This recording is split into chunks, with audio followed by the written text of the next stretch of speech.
India Legal presents Courts Roundup.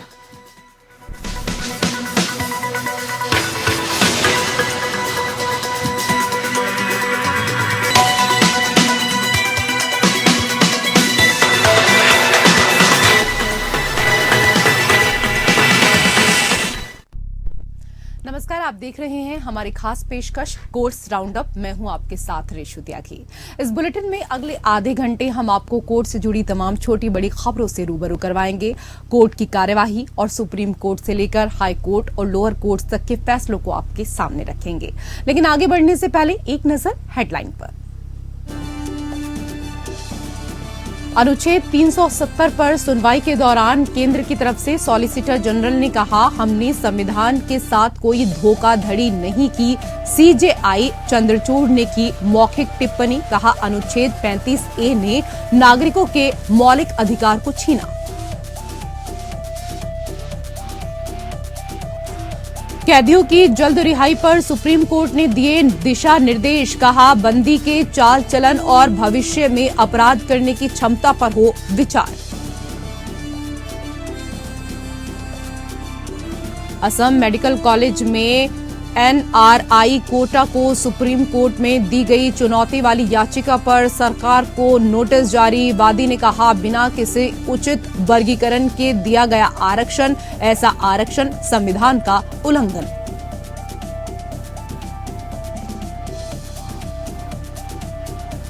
Amitabh, Shahrukh, Ajay Devgan सहित कई अभिनेताओं की बढ़ सकती हैं मुश्किलें। गुटखा जैसे हानिकारक पदार्थों के प्रचार पर कार्रवाई न करने पर दायर अवमानना अर्जी पर इलाहाबाद हाई कोर्ट ने सरकार से मांगा जवाब।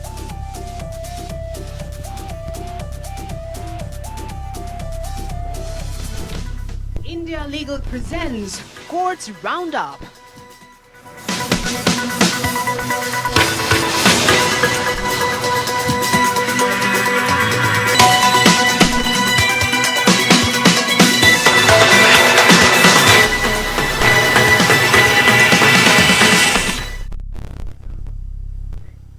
कोर्ट से जुड़ी खबरें अब विस्तार से।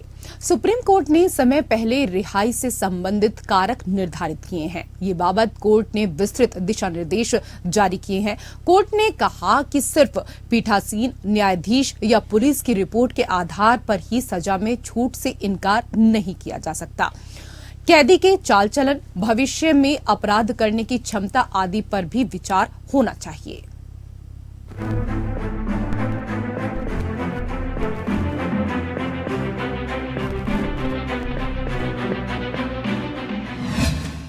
कोर्ट ने बंदी की जल्द रिहाई पर अहम व्यवस्था दी है। जस्टिस एस रविंद्र भट्ट और जस्टिस प्रशांत कुमार मिश्रा की पीठ अनुच्छेद 32 के तहत दायर एक रिट याचिका पर सुनवाई कर रही थी, जिसमें समय से पहले रिहाई की मांग की गई थी, क्योंकि वो 24 साल से बिना छूट या पैरोल के हिरासत में है। विचाराधीन मामला पीठासीन न्यायाधीश की प्रतिकूल राय के कारण दोनों मौके पर रिमिशन यानी सजा में छूट, बोर्ड द्वारा समय से पहले रिहाई के लिए एक याचिकाकर्ता के आवेदन को अस्वीकार करने से संबंधित है। सुप्रीम कोर्ट ने एक अहम फैसला सुनाया है, जिसमें उन कारकों को समझाया गया है जिन्हें अदालत को आपराधिक प्रक्रिया संहिता की धारा 432 के अनुसार दोषियों को सजा में छूट देने का निर्णय लेते समय ध्यान में रखना चाहिए। कोर्ट ने कहा कि अन्य विचारों जैसे कि अपराध की प्रकृति, क्या इसने बड़े पैमाने पर समाज को प्रभावित किया, इसकी पुनरावृत्ति की संभावना आदि के अलावा सरकार को भविष्य में अपराधी द्वारा अपराध करने की क्षमता पर विचार करते समय ये भी देखना चाहिए कि क्या निरंतर कारावास का कोई सार्थक उद्देश्य बचा है। सरकार को उम्र, स्वास्थ्य, पारिवारिक रिश्ते, फिर से समाज में दोबारा एकीकरण होने की संभावनाएं, अर्जित छूट की सीमा और दोष सिद्धि के बाद आचरण जैसे कारकों का भी ध्यान रखना चाहिए। लेकिन केवल यहीं तक सीमित नहीं है। क्या दोषी ने हिरासत में रहते हुए कोई शैक्षिक योग्यता प्राप्त की है? क्या स्वयं सेवक के तौर पर दी गई सेवाएं, किया गया कार्य, जेल आचरण को भी विचार में रखना चाहिए। कोर्ट ने सुझाव दिया कि दोषी के साथ बातचीत के बाद एक योग्य मनोवैज्ञानिक द्वारा तैयार की गई रिपोर्ट से सरकार को भी फायदा हो सकता है। एक व्यक्ति के दोष सिद्धि के बाद के विकास, पुनर्वास प्रयासों और समाज में पुनः एकीकरण की क्षमता की अधिक व्यापक समझ प्रदान करेगा। पीठासीन न्यायाधीश की राय पर एकमात्र विचार नहीं किया जाना चाहिए। न्यायालय ने आपराधिक प्रक्रिया संहिता की धारा 432(2) के तहत पीठासीन न्यायाधीश की राय से परे विभिन्न इनपुट पर विचार करते हुए एक समग्र दृष्टिकोण पर भी जोर दिया। पीठासीन न्यायाधीश की रिपोर्ट पर यांत्रिक निर्भरता छूट के मूल उद्देश्य को कमजोर कर सकती है। कोर्ट ने याचिकाकर्ता के आवेदन को खारिज करने में पीठासीन न्यायाधीश की राय को महत्व दिए जाने पर चिंता जताई। ये देखा गया है कि आवेदन के दोनों दौर के दौरान पीठासीन न्यायाधीश द्वारा प्रस्तुत प्रतिकूल रिपोर्ट मुख्य रूप से न्यायिक रिकॉर्ड पर आधारित थी, जो पूरी तरीके से ट्रायल कोर्ट द्वारा दी गई सजा और हाई कोर्ट द्वारा बाद की पुष्टि पर केंद्रित थी। Bureau report.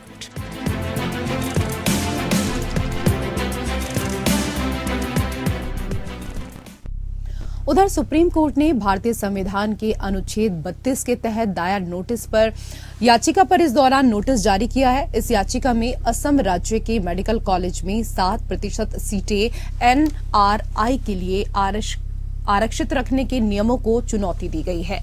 Justice Ravindra Bhatt और जस्टिस अरविंद कुमार की खंडपीठ ने सीटों की चल रही काउंसलिंग में एनआरआई कोटा के तहत सीटों के आगे आवंटन पर भी रोक लगा दी। याचिका को अस्थायी तौर पर 11 सितंबर को सूचीबद्ध किए जाने की संभावना है।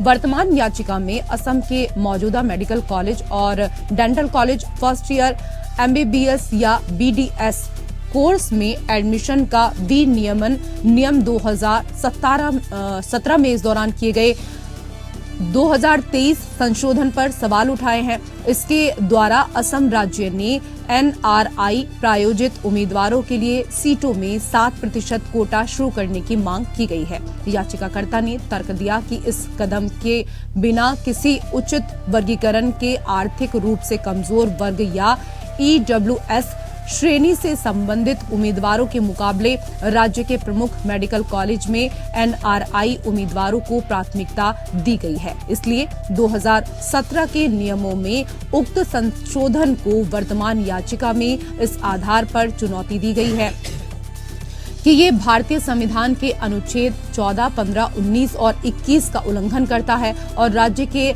संस्थानों में प्रवेश के लिए कैपिटेशन फीस लेने के समान है। सुप्रीम कोर्ट चुनौती का अन्य आधार यह है कि विवादित संशोधन 103वें संवैधानिक संशोधन के तहत बनाए गए आरक्षण के उद्देश्य और इरादे के विपरीत है, जो नौकरियों और शिक्षा में ईडब्ल्यूएस वर्ग के लिए 10% आरक्षण लाता है।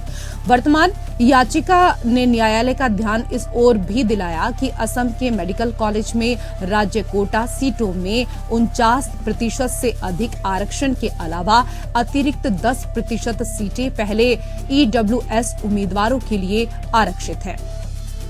हालांकि लागू 2023 संशोधन एनआरआई ई प्रायोजित उम्मीदवारों के लिए 7% कोटा देते हुए प्रावधान करता है।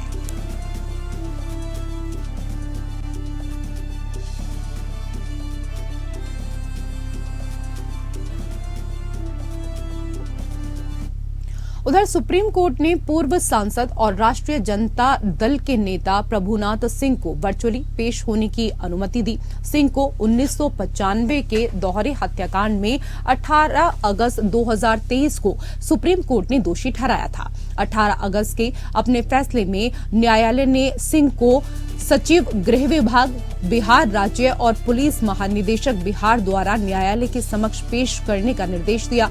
हालांकि सिंह के आवेदन पर आदेश को संशोधित किया गया। जस्टिस संजय किशन कौल और जस्टिस सुधांशु धूलिया की खंडपीठ ने सिंह को अदालत के समक्ष वर्चुअली उपस्थित होने की अनुमति दी। अदालत ने हाल ही में सिंह को 1995 के दोहरे हत्याकांड मामले में दोषी ठहराया था। सुप्रीम कोर्ट ने सिंह को निचली अदालत द्वारा दिए गए बरी करने के फैसले को पलट दिया।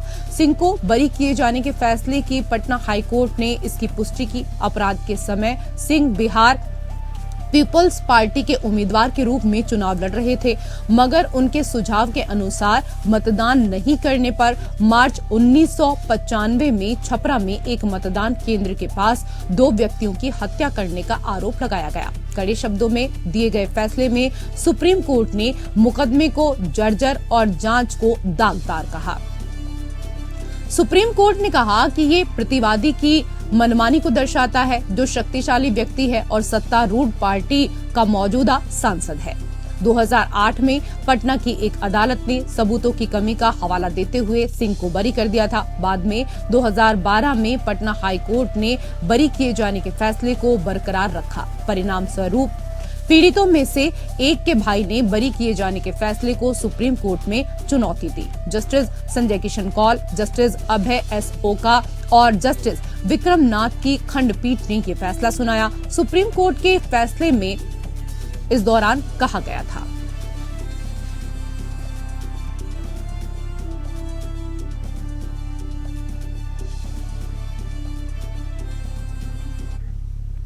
उधर अनुच्छेद 370 को हटाने को लेकर दाखिल की गई याचिकाओं पर 11वें दिन भी सुप्रीम कोर्ट में सुनवाई हुई। सीजेआई की अध्यक्षता वाली 5 जजों की संविधान पीठ सुनवाई कर रही है। केंद्र सरकार की तरफ से सॉलिसिटर जनरल अपनी दलील दे रहे थे। सॉलिसिटर जनरल ने राष्ट्रीय अभिलेखागार के दस्तावेजों और श्वेत पत्र के आधार पर उन राज्यों का उदाहरण दिया जिन्होंने भारत में विलय के लिए समझौते के बिना भारत का हिस्सा बन गए। सॉलिसिटर जनरल ने कहा कि सभी मामलों को संशोधन के साथ लागू किया गया था। उदाहरण के लिए धारा 368 को तो लागू किया गया था, लेकिन इस प्रावधान के साथ कि भारतीय संविधान में किया गया कोई भी संशोधन जम्मू कश्मीर पर तब तक लागू नहीं होगा जब तक धारा 370 के रास्ते लागू नहीं किए जाता है। सॉलिसिटर जनरल ने अपने तर्क के लिए उदाहरण देते हुए कहा कि भारत के संविधान में संशोधन किया गया और अनुच्छेद 21A का अधिकार जोड़ा गया। ये 2019 तक जम्मू कश्मीर पर कभी लागू नहीं हुआ क्योंकि इस रूट का पालन ही नहीं किया गया था। सीजेआई ने कहा कि इसी तरह आपने कहा था कि प्रस्तावना में 1976 में संशोधन किया गया था, इसीलिए धर्मनिरपेक्षता और समाजवाद संशोधन को जम्मू कश्मीर में कभी नहीं अपनाया जा सका। सीजेआई ने कहा कि 16 उपधारा 1 को संरक्षित रखा गया था। 35A ने उस मौलिक अधिकार को छीन लिया। जस्टिस खन्ना ने जम्मू कश्मीर को केंद्र शासित प्रदेश में परिवर्तित करना पर कहा कि अनुच्छेद 356 की अधिकतम अवधि 3 वर्ष है और हम 3 वर्ष का आंकड़ा पार कर चुके हैं, तो आपको उस पहलू पर भी ध्यान देना होगा।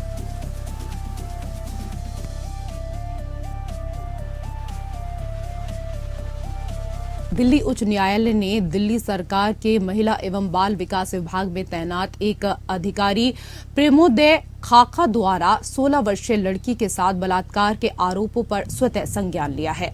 मुख्य न्यायाधीश सतीश चंद्र शर्मा और न्यायमूर्ति संजीव नरूला की खंडपीठ ने दिल्ली पुलिस और महिला एवं बाल विकास विभाग से रिपोर्ट मांगी और मामले की अगली सुनवाई 14 सितंबर को तय कर दी गई है। ये भी कहा गया है कि वो एक विस्तृत आदेश पारित करेंगे। कोर्ट ने दिल्ली पुलिस से ये भी सवाल किया कि उसने लड़की के इस खुलासे के संबंध में क्या कार्रवाई की है कि उसके साथ कुछ अन्य लोगों ने भी बलात्कार किया था। पुलिस का प्रतिनिधित्व करने वाले वकील ने कहा कि वो उस पहलू की जांच करेंगे और अदालत को ये भी बताया कि लड़की की हालत अभी भी गंभीर है और उसे कल दौरे का सामना भी करना पड़ा। कोर्ट ने पुलिस से ये सुनिश्चित करने को कहा कि पीड़िता की पहचान सुरक्षित रखी जाए। राष्ट्रीय बाल अधिकार संरक्षण आयोग या NCPCR ने भी कहा कि उसने इस मुद्दे का संज्ञान लिया और नियमों के अनुपालन में कुछ विसंगतियां हैं और इसलिए वो भी मामले में जवाब दाखिल करेगा। खाका दिल्ली सरकार के महिला एवं बाल विकास विभाग में सहायक निदेशक के पद पर तैनात थे। उन्हें 21 अगस्त को दिल्ली पुलिस ने गिरफ्तार किया था और उसके तुरंत बाद नौकरी से निलंबित कर दिया गया था। उनके खिलाफ पोक्सो अधिनियम के तहत आरोप लगाए गए हैं। उनकी पत्नी सीमा रानी को भी गिरफ्तार कर लिया गया। आरोप है कि उस घटना की जानकारी थी और उसने 16 वर्षीय पीड़िता को गर्भपात की गोलियां दी थी। बलात्कार नवंबर 2020 और जनवरी 2021 के बीच हुआ, जब लड़की अपने पिता की मृत्यु के बाद खाका और उसकी पत्नी के साथ रह रही थी। बलात्कार का खुलासा तब हुआ जब लड़की ने दिल्ली के सेंट स्टीफंस अस्पताल में एक चिकित्सक को अपनी आपबीती सुनाई, जहां वो पैनिक अटैक का इलाज करा रही थी। वो खाका को मामा कहती थी। आरोप ये भी सामने आया कि 4 महिलाओं ने पहले 51 वर्षीय अधिकारी पर उनका यौन उत्पीड़न करने का आरोप लगाया था।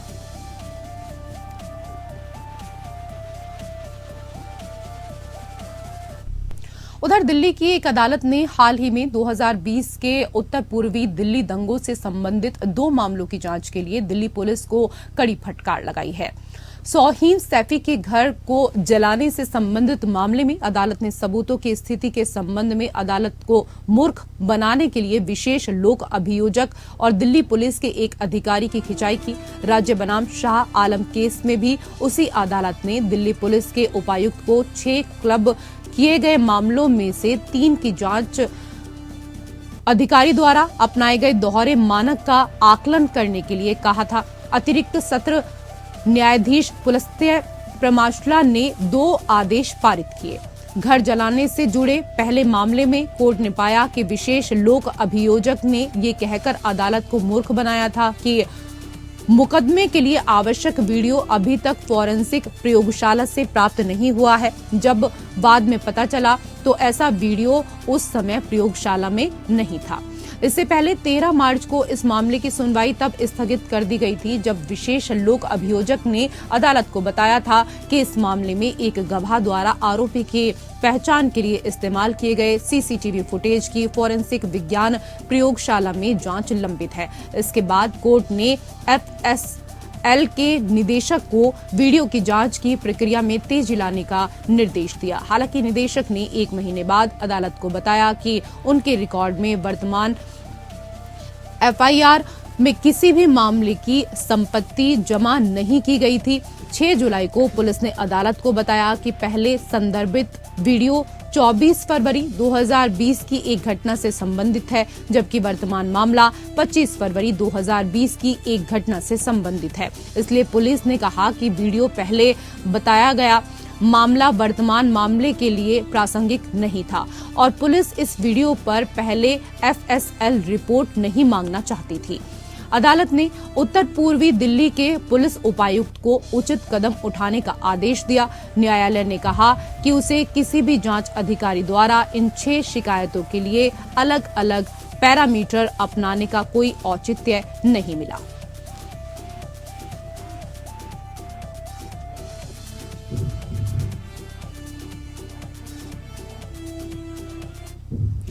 उधर इलाहाबाद उच्च न्यायालय ने कुछ पद्म पुरस्कार विजेताओं द्वारा हानिकारक और भ्रामक विज्ञापन करने को लेकर केंद्र सरकार से जवाब मांगा है। कोर्ट ने कहा कि ऐसे विज्ञापन करने वाले की ओर ध्यान आकर्षित करने वाली याचिका पर विचार क्यों नहीं किया गया। स्वास्थ्य के लिए हानिकारक पान मसाला और गुटखा बनाने वाली कंपनियों और उसका प्रचार करने वाले अमिताभ, शाहरुख, अजय देवगन सहित कई अभिनेताओं की मुश्किलें बढ़ सकती हैं। इलाहाबाद हाईकोर्ट के 22/9/22 को दिए गए आदेश के परिपालन में कोई समुचित कार्रवाई न करने पर दायर अवमानना अर्जी पर केंद्र सरकार को नोटिस जारी कर जवाब तलब किया गया। इलाहाबाद हाईकोर्ट की लखनऊ में एकल जज पीठ के समक्ष याचिकाकर्ता वकील मोतीलाल यादव ने खुद पेश होकर गुटखा और पान मसाला कंपनियों के बनाए उत्पादों का प्रचार करने वाले अभिनेताओं, जिसमें पद्म पुरस्कार से सम्मानित हस्तियां भी शामिल हैं, के खिलाफ समुचित कार्रवाई न किए जाने की दलील दी थी। इस पर कोर्ट आदेश की अवमानना अर्जी पर केंद्रीय कैबिनेट सचिव व केंद्रीय उपभोक्ता संरक्षण प्राधिकरण की मुख्य आयुक्त को अवमानना नोटिस जारी किया है। जस्टिस राजेश सिंह चौहान की पीठ ने कैबिनेट सचिव राजीव गोबा और केंद्रीय उपभोक्ता संरक्षण प्राधिकरण की मुख्य आयुक्त निधि खरे को अवमानना नोटिस जारी कर 4 हफ्ते में अपना पक्ष रखने के लिए कहा। इस आवेदन में मोतीलाल यादव ने कहा कि पद्म पुरस्कार अलंकृत हस्तियों को इन विज्ञापनों का हिस्सा बनना किसी भी सूरत में उचित और नैतिक नहीं होना चाहिए। अभिनेता अमिताभ बच्चन, शाहरुख खान, अजय देवगन, अक्षय कुमार के खिलाफ कार्रवाई करने की गुहार लगाई गई है। ये सभी गुटखा कंपनियों के उत्पादों के विज्ञापन करते हैं। पीठ ने अगली सुनवाई 9 अक्टूबर को तय की है। इस मामले में जनहित याचिकाकर्ता की दलील थी कि दोनों अधिकारियों यानी कैबिनेट सचिव और उपभोक्ता संरक्षण प्राधिकरण के अध्यक्ष को पिछले साल 15 अक्टूबर 2022 को प्रतिवेदन भेजा गया था।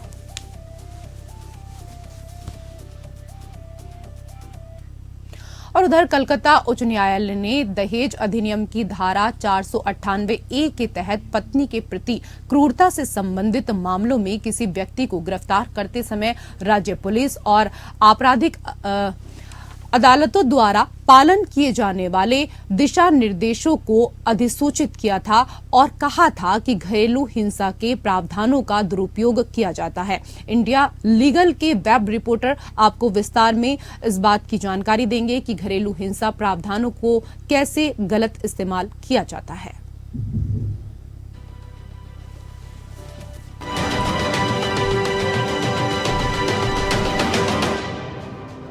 Section 498A of the Indian Penal Code 1860 जो बात करता है cruelty against wife by husband और हिज रिलेटिव्स, इसमें कलकत्ता हाई कोर्ट ने हाल ही में कहा कि ऐसे केसेस में ऑटोमेटिक अरेस्ट नहीं होगा, यानी सिर्फ केस लॉज मात्र होने से हस्बैंड या उसके रिलेटिव्स को गिरफ्तार नहीं किया जाएगा। 498A में 3 साल तक की सजा और फाइन हो सकता है। इस सेक्शन का मिसयूज होना आमतौर पर काफी आसानी से देखा जा रहा है। 498A एक कॉग्निजेबल ऑफेंस है, यानी कि विमेन की कंप्लेन मात्र क्रिमिनल लॉ को मोशन में ले आई। पुलिस ड्यूटी बाउंड रहेगी FIR लॉन्च करने के लिए। FIR लॉन्च करते वक्त एविडेंस की फर्स्ट हैंड नीड नहीं होती है। इस ऑफेंस के नॉन अवेलेबल होने से विदाउट वारंट हस्बैंड और उसके रिलेटिव्स को भी अरेस्ट कर लिया जाता है। नॉन कंपाउंडेबल होने की वजह से ऐसी कंप्लेंट्स को कंप्लेनेंट विड्रॉ भी नहीं कर सकते हैं।